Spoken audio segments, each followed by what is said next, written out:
A experiência, ela é mais importante do que a teoria abstrata, sem comprovação científica.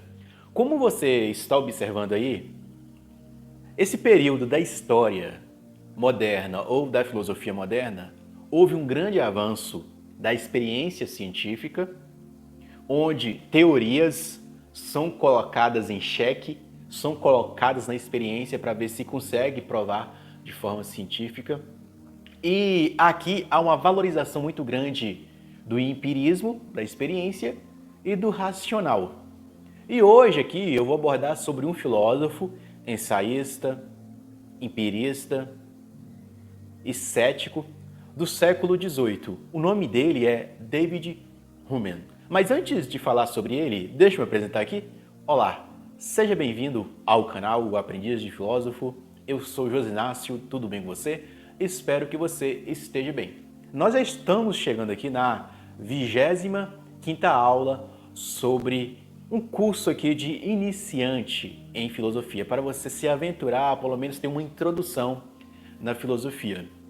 Como já abordei, se na filosofia moderna há um grande avanço científico, onde a experiência ela se torna mais importante do que a teoria, e as duas coisas aí mais debatidas, especialmente dentro da filosofia, vai ser a questão da epistemológica, que é a teoria do conhecimento, e a questão gnoseológica, ou seja, epistemológica, quais são as formas de conhecimento que nós temos, o científico, o filosófico e o do senso comum, e gnoseológico, qual é a forma que nós conseguimos captar conhecimento da realidade.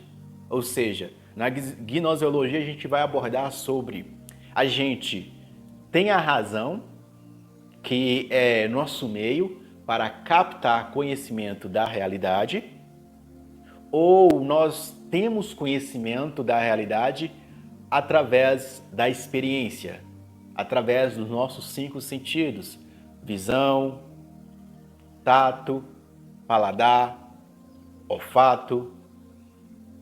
Será que é dessa forma que a gente vai conseguir captar a realidade?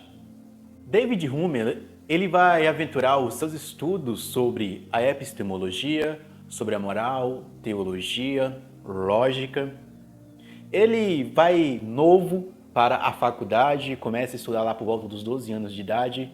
Logo cedo ele vai perder o seu pai, e sua mãe era uma mulher bela, mas que vai dedicar de forma ardente para a educação do seu filho. Eles percebem essa inclinação prematura de David Hume para a intelectualidade, achando que ele ia ser um jurista ou advogado, mas ele começa a ter um desprezo de tudo, e a única coisa que ele não despreza é a filosofia. Ele começa a viajar ali pela Europa, França, Inglaterra e etc., mas ele tem muitas controvérsias.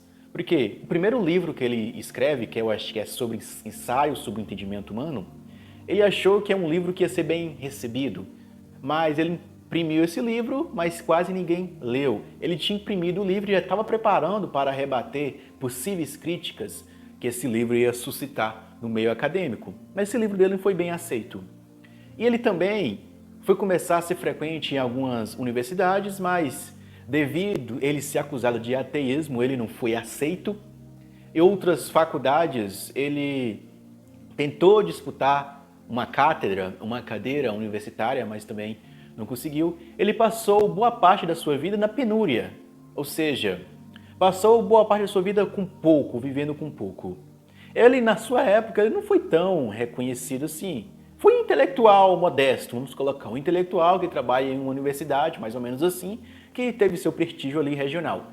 Mas hoje, na filosofia, ele é bem visto, bem debatido.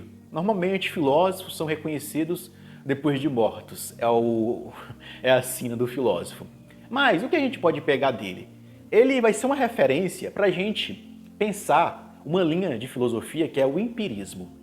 Empirismo quer dizer o quê? Experiência. Como eu já abordei, se no século XV, XVI, XVII foi um século onde a ciência ela ganhou peso. Então, muitos filósofos, especialmente David Hume, Kant, Descartes, vai querer colocar o trabalho filosófico no nível da ciência. Se as teorias filosóficas elas não são comprovadas de forma científica, elas não são válidas. Bem, para você entender um pouco David Hume, você vai ter que entender também um pouco sobre lógica, porque ele vai falar sobre a indução e dedução, causa e efeito. Indução, ele vai começar a colocar em xeque, na sua teoria, que não existe causa e efeito, existe apenas a criação do hábito. Ele faz até analogia, se não me engano, da ave, ou melhor dizendo, acho que é do avestruz, essa analogia dele. Mas ele dizia assim, todo dia você dá comida para o avestruz. Todo dia, todo dia, todo dia. E o avestruz ele vai condicionar que toda vez que você chega perto dele, é para você dar comida. Então ele vai fazer uma analogia de causa e efeito. Mas chega um determinado dia que o avestruz acha que você vai dar comida para ele e você vai lá, ele vai lá e chega perto de você. E você vai lá, pega ele, troça o pescoço dele, mata ele e assa ele. Porque o avestruz ele ficou condicionado pela causa e efeito. Porque uma coisa aconteceu no passado, vai acontecer no futuro. Ele caiu numa questão de indução. Aconteceu 1, 2, 3, 4, 5 vezes. Se é indução, então vou deduzir que vai acontecer no futuro a mesma coisa. Aí a gente, em vez de a gente falar que é a questão de hábito, a gente coloca sobre a questão de causa e efeito. Então David Hume é uma grande discussão dele sobre a questão da causa e efeito. Então, o método científico e lógico usado por David Hume vai ser dentro da indução. O que é indução? Induzir a algo. Se B induz a C, C induz a D, então logo D induz a E, assim sucessivamente. Então, é aquela questão lógica de que vai ter uma predição de princípio. Se aconteceu isso, irá acontecer sucessivamente. Ele faz até uma argumentação pelo desenvolvimento científico da época, até astronômico, de que você conseguindo pensar numa órbita de um planeta ou de um cometa, você vai deduzir que essa órbita vai acontecer naturalmente no futuro. E as pessoas normalmente querem colocar as ações humanas pensando elas a partir do passado. Se aconteceu no passado de tal forma, no futuro vai acontecer da mesma forma. Para David Hume, na questão gnoseológica, ele vai partir de que os hábitos criam nossas ideias. Os hábitos criam o nosso raciocínio. Ou seja, a gente tem impressões da realidade, essas impressões são captadas através dos nossos 5 sentidos e através dessas impressões a gente cria as ideias e a gente vai raciocinando. Para David Hume, a razão é só um mecanismo. A razão, ela por si mesma, ela pode ser falha. A razão, a gente pode usar ela como um meio para organizar as ideias. E, normalmente, a razão, ela será a organizadora da realidade a qual nós estamos observando através dos 5 sentidos. David Hume, ele vai pegar muito da questão de John Locke, que é outro empirista que veio antes dele. David Hume vai pegar a questão das ideias simples e as ideias complexas. O que são ideias simples? Ideias simples são coisas que não podem ser divisíveis. Exemplo, um ser humano é um ser humano. Se você dividir um ser humano no meio, ele deixa de ser humano, ele morre. Mas aí já é uma ideia simples. Você conhece a coisa pelo dado da experiência que ela mostra, que ela é isso, a coisa é isso, o lápis é lápis, a cadeira é cadeira, o chão é chão, a terra é terra. Mas ideias complexas vai ser aquelas ideias que elas necessitam de algo para que ela possa vir a existir. Exemplo, para que eu possa ter um raciocínio do mundo, um pensamento sobre o mundo, eu preciso unir a minha experiência com o meu raciocínio. Eu preciso unir as minhas impressões da realidade com esse raciocínio que eu tenho. Então, David Hume ele vai partir de um ceticismo moderado, ou seja, ele vai duvidar de certas coisas, mas vai observar e colocar na experiência. Isso aqui, David Hume, ele coloca a filosofia em um plano, vamos colocar, físico, da experiência mesmo. Ele tenta estabelecer os limites da experiência humana. Quando se Aristóteles falava que existia um motor imóvel, se os cristãos falavam que existia um Deus, ele não tenta especular sobre esse Deus. Ele coloca a sua experiência aqui, neste plano aqui. E neste plano ele faz a sua metafísica, e que a gente pode chamar aqui mais de uma ontologia. Como eu observo a realidade, qual é o fenômeno apresentado para mim, e como eu organizo isso na minha mente, e como minha mente ela está relacionando com aquele fato observável.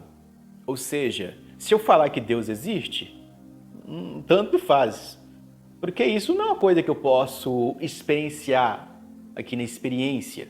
Eu sei que muitos cristãos podem dizer, eu tenho a experiência de Deus, mas para David Hume isso é subjetivo, porque normalmente ele vai querer ter a experiência de Deus, ele não vai ter, e o cristão pode rebater que Deus age para cada um da forma que ele quer. Então, a experiência que David Hume talvez queria ter de Deus, não pode ter, porque não depende dele essa experiência, mas depende de algo mais abstrato, como no último vídeo eu postei aí, sobre a questão da revelação que eu pautei, sobre o racionalismo e o empirismo. E vem para, na questão mais religiosa, tem a questão da revelação, que é algo que não depende literalmente de você.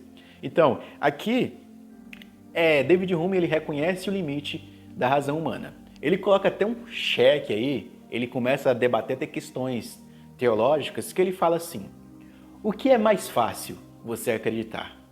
Que Jesus realmente ressuscitou ou que aquele texto evangélico dos evangelhos foi adulterado ou não está bem de acordo com a realidade? David Hume não é a causa e efeito, mas para David Hume vai ser a seguinte coisa. O hábito é, pois, o grande guia da vida humana. É aquele princípio único que faz com que nossa experiência nos seja útil e nos leve a esperar no futuro uma sequência de acontecimentos semelhante aos que verificaram no passado. Sem a ação do hábito, ignoraríamos completamente toda a questão de fato, além do que está imediatamente presente na memória ou aos sentidos. Jamais saberíamos como adequar os meios aos fins ou como utilizar os nossos poderes naturais na produção de um efeito qualquer. Seria o fim imediato de toda ação, assim como da maior parte da especulação. Enfim, como você percebeu, David Hume ele estabelece o limite da razão humana, ele estabelece esse limite, existem ideias que estão no plano da religião, da fé, da crença, e muitas vezes é subjetivo, mas existem ideias que estão no plano da experiência, que a gente muitas vezes vai usar um método lógico, e muitas vezes a gente vai usar a nossa razão para estruturar a realidade. Muitas vezes a gente não pode confiar literalmente só na razão, mas você também tem que confiar na experiência, porque através dos sentimentos sua razão pode te enganar, como no futuro a gente vai estudar sobre Freud e também sobre Kant. Aqui em David Hume, ele cai em uma questão do empirismo, parte da experiência, aplica princípios da lógica para pensar a realidade e também para estruturar essa realidade na mente. Ele usa a questão dos sentidos, e ele vai entrar em discussões teológicas, gnoseológicas e epistemológicas.